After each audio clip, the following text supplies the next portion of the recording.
Sa gitna ng dilim at bigat ng bawat hakbang, narito ka, pagod pero lumalaban.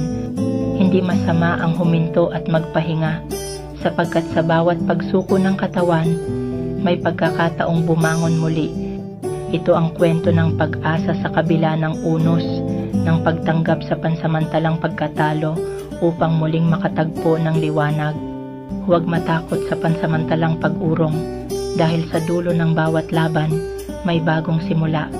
Magpatuloy, magpahinga kung kinakailangan, dahil darating ang araw na magbubukas ang mundo ng mas magagandang pagkakataon para sa'yo.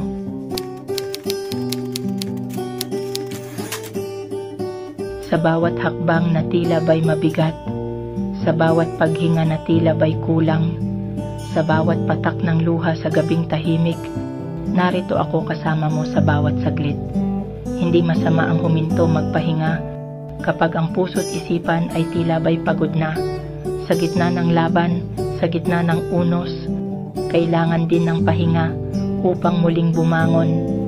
Ang pagkatalo ngayon, hindi wakas ng lahat. May bukas pang darating, may bagong liwanag. Darating ang araw, aayon ang mundo. Ang pagkakataon ay muling magpapakita sa'yo. Huwag magpakulong sa lungkot at takot. Lahat ng bagay ay may hangganan, may dulo.